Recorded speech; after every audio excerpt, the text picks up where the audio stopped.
मारने से पहले मेरी एक बात मान के दिखा।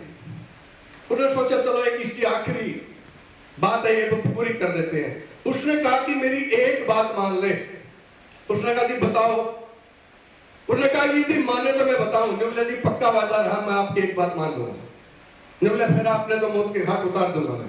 उन्होंने कहा कोई बात नहीं, वो बात की बात है। उसने कहा कि एक काम करो, इस वृक्ष की इस टहनी को काट दो। उसने वहां पर एक हथियार पड़ा था तेज धार, वो उठाया और उस कुल्हाड़ी से वृक्ष की उस टहनी को काट दिया। उसने कहा कि इस टहनी को अब दोबारा जोड़ दो। अब महात्मा जी दोबारा नहीं जुड़ती। उसने कहा कि तोड़ना और काटना बड़ा आसान काम है, जोड़ना बहुत मुश्किल काम है जो आप नहीं कर सकते। इसलिए आप अपनी जिंदगी के फेलियर इंसान है जो कटा हुआ को वापस नहीं जोड़ सकते, काटते जा रहे हो। तो वो शिक्षा उसको मिली कि वाकई में महात्मा जी ने ये बात की और उसकी जिंदगी बदल चुकी थी, सिर्फ ये सोचकर कि लोगों को तोड़ना तो आसान है लेकिन जोड़ना बहुत मुश्किल काम है। और जो लोग इस मुश्किल काम को करते हैं, मैं मानता कि वही एक सफल इंसान कहलाता है। तो ये पान का बीड़ा हमने खा रखा है भाई, लोगों को जोड़ने का। ये लोगों की मदद करने की प्रतिज्ञा भी हमने कर रखी है और लोगों को जोड़ने की प्रतिज्ञा भी हमने कर रखी है। जितने भी नेटवर्क इंडस्ट्री में लोग हमारे काम करते हैं इस सिस्टम के अंदर, सारे इस बात के लिए प्रतिज्ञा करेंगे कि लोगों का जवाब बखूबी भी देंगे। और इस चैन सिस्टम के तहत यदि अमीर बन सकते हैं लोग तो हम भी बन सकते हैं।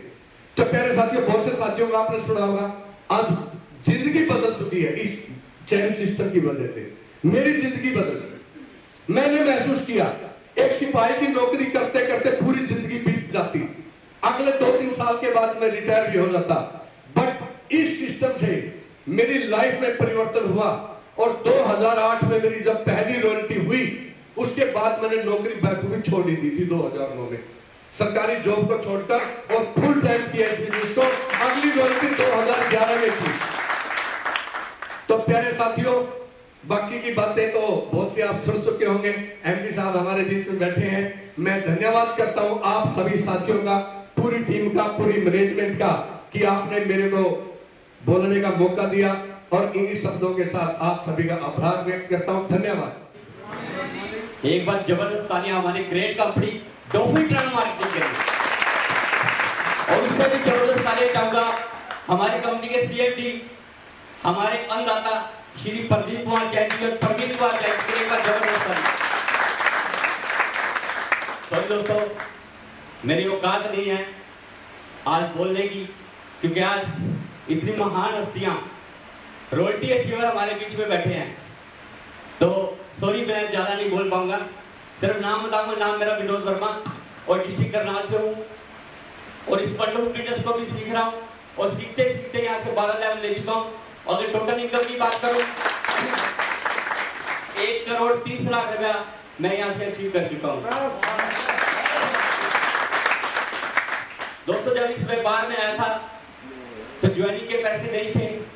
डिस्ट्रिक्ट कोर्ट करनाल में टाइपिस्ट था, डेली की इनकम 30-40 रुपए कमाता था। बच्चों को खाना खिलाने के लिए पैसे नहीं होते थे, गुरुद्वारे में लंगर खिलाता था गुरु का। और दोस्तों, जब इस व्यापार में आया, ज्वाइनिंग के पैसे नहीं थे, वाइफ का मंगलसूत्र अंगूठी बेचकर दोस्तों इस वंडरफुल बिजनेस को ज्वाइन किया था। और दोस्तों, जिस शख्सियत ने दोस्तों मुझे प्लान दिया था, वो शख्सियत आज इस हॉल के अंदर है। मैं उन्हें अपना तहे दिल से गुरु मानता हूं और मानता रहूंगा। वो है कृष्ण चंद्र मलिक जी। मलिक साहब ने दोस्तों मुझे प्लान दिया था कर्नाटक के अंदर। और दोस्तों, मन में यही था कि जिंदगी में कुछ करना है। और दोस्तों, डिसीजन लिया था, ज्वाइन किया, मेहनत की। और दोस्तों, आज आपके सामने हूँ, 12 लेवल ले चुका हूँ और बहुत जल्द आप जैसे भाई बहनों की सपोर्ट से इस बिजनेस का 13वां लेवल सिंगल चेक 40 लाख रुपए का भी लेने वाला हूँ। थैंक यू दोस्तों, वेरी मच। और भाई की तरह कोई फैक्ट्री लगाए हुए है, कोई बिजनेस कर रहा है भाई का, जैसे एजुकेशन का है, कृष्ण मलिक जी का है ना, है कि नहीं है? yes. लेकिन सफलता चाहते हैं तो इस कहानी को बड़े गौर से सुनना। एक बार एक राजा एक टापू को जीतने का प्रयास कर रहा था। वो टापू छोटा जरूर था, उस पर छोटा सा एक साम्राज्य था। और जैसे ही उस राजा ने वहां चढ़ाई की, उसे हार का मुंह देखना पड़ा। वो बड़ा शर्मिंदा हुआ कि इतना बड़ा राजा हूं, इतनी बड़ी सेना है, इतना बड़ा मेरा साम्राज्य है, लेकिन एक छोटे से टापू को जीत नहीं पाया। दोबारा फिर चढ़ाई की गई, फिर हार का मुंह देखना पड़ा। तीसरी बार फिर चढ़ाई की, फिर हार का मुंह देखना पड़ा। लेकिन जब कई बार ऐसे ही विफलता मिली, तो उसने जैसे आज हम लोग इकट्ठे हुए हैं, ऐसे ही अपनी आर्मी के जो है सिपाहियों को बिठा लिया। उन्हें कहा कि मुझे जीत का फलसफा बताइए, मुझे हर हाल में वो टापू जीतना है, हर हाल में मुझे वो टापू जीतना है। पहली लाइन में जैसे आज रॉयल्टी अचीवर बैठे हैं, वो लोग बैठे थे योद्धा, कोई सेनापति, कोई मुखिया, कोई कुछ, कोई किसी को कोई योद्धा था, बड़े बड़े योद्धा बैठे थे, और सब चुप हो गए क्योंकि 5-4 बार हार का मुंह देखना पड़ गया। लेकिन पीछे की कुर्सी पे एक सिपाही बैठा था, उसने अपना हाथ खड़ा कर लिया कि सर महाराज, मैं आपको जीत का फलसफा बता सकता हूं। सामने वाली कुर्सियों में जो लोग योद्धा बैठे थे, वो हंसने लगे, मंद मंद मुस्कुराने लगे कि ये बेवकूफ क्या बताएगा, जो हम जैसे योद्धा नहीं कर पाए वो ये क्या कर पाएगा। तो उन्होंने कहा, राजा साहब ने उसे आगे बुलाया कि बता जीत का फलसफा क्या है। साथियों, उसने कहा नहीं राजा साहब, मैं यहाँ नहीं बता सकता, आपको फिर से समुद्र के रास्ते सारी सेना को उस टापू पर ले जाना पड़ेगा, वहीं चल करके मैं आपको बताऊंगा। तो जब सेना को दोबारा से तैयार किया गया, समुद्र के रास्ते किश्ती और जहाजों के अंदर, समुद्री जहाजों के अंदर उस सेना को जब टापू पर उतारा गया, राजा साहब ने उस सेना के उस सिपाही को बुलाया कि उसे आगे बुलाइए, मुझे जीत का फलसफा पूछना है। दोस्तों, उस सिपाही को जब आगे बुलाया गया तो उससे पूछा गया कि जीत हासिल कैसे करें। तो उसने कहा, राजा साहब एक बात मेरी माननी पड़ेगी, अगर बात मानोगे तो मैं गारंटी देता हूं, या तो मेरा सिर कलम कर देना या आप जीत का शेर अपने सिर पर बांध करके जाएंगे, लेकिन मेरी एक बात माननी पड़ेगी। राजा साहब ने कहा, जो तू बोलेगा वो मैं करूंगा, लेकिन मुझे इस टापू को जीतना है।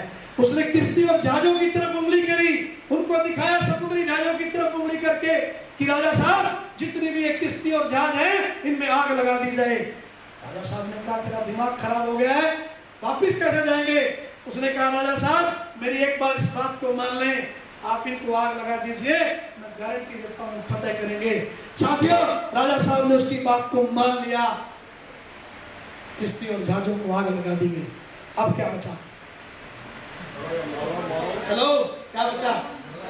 हर सिपाही के दिमाग में, हर योद्धा के दिमाग में एक बात चली गई कि बेटा, भागने का रास्ता तो खत्म हो चुका है, अब तो मर जाओ या फतेह कर लो।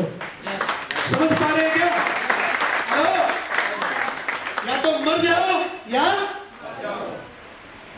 क्या चाहते हो?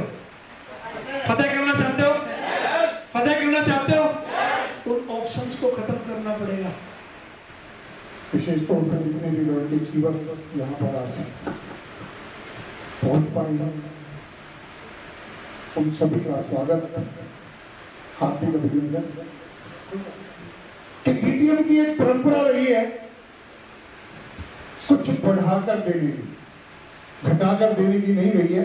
प्लान अभी 1 अगस्त 2020 को ही लागू हुआ, परंतु एक सौगात जो कि, क्योंकि जब प्लान बनता है छोटी मोटी उसके अंदर कैलकुलेशन रह नहीं सकती है, परंतु अब कैलकुलेशन जैसे परफेक्ट होती जा रही है, वैसे वैसे आपकी इनकम भी बढ़ती चली जाएगी। असिस्टेंट डायरेक्टर के ऊपर, असिस्टेंट डायरेक्टर के ऊपर आपको 6% मिलता है, राइट? आप प्लान में देखेंगे 6% आपको मिलेगा, पर 6% कैसे मिलता है? पहला डायरेक्टर आएगा और टीम लीडर आएगा तो 2% मिलता है, दूसरा टीम लीडर आएगा तो 2% ऐड होकर 4% मिलता है, और तीसरा टीम लीडर आएगा तो आपको 6%, 2% और ऐड हो जाएगा, 6% मिलेगा। परंतु अब इसी महीने से जिन लोगों ने, जिन डिस्ट्रीब्यूटर भाइयों ने सामान भी खरीद लिया, उनके लिए भी, यानी कि 1 अगस्त से ही ये लागू हम कर रहे हैं, ये अब 2 ना करके जितना भी बिजनेस आप करेंगे उन सभी बिजनेस पे 6% की कैलकुलेशन से आपको सीधा मिलेगा।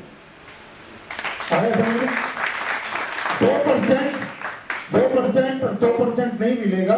एक टीम लीडर आएगा तो भी 6 मिलेगा, 2 का बिजनेस बढ़ जाएगा तो भी 6 मिलेगा, 3 का बढ़ जाएगा तो भी 6 मिलेगा, यानी कि टोटल बिजनेस में आपको 6% मिल जाएगा। राइट? तो ये एक पहली सौगात, पहली प्लान लॉन्च होने के बाद पहली एनिवर्सरी में ये हमारे डिस्ट्रीब्यूटर भाइयों को दी है, और आने वाले समय में और भी एनिवर्सरी आज हमारी मनाई जा रही है। ज़्यादा लोगों को हम इकट्ठा इसलिए नहीं कर पाए क्योंकि गवर्नमेंट की फाउंडेशन है, गवर्नमेंट की फाउंडेशन से भी ज़्यादा यहाँ पर हैं। परसों भी यहाँ पर केक काटा गया था, जिन टीमों को बुलाया था, क्योंकि हरियाणा पंजाब में लॉकडाउन सैटरडे संडे का लग गया था, इस वजह से ये प्रोग्राम कैंसिल करना पड़ा था। पर टीम दिल्ली पहुँच चुकी थी, रास्ते में थी, तो उन सबको बुला लिया गया था, चलिए आप आइए, वेलकम। तो परसों भी किया गया और आज भी, आज मेन तरीके से किया गया।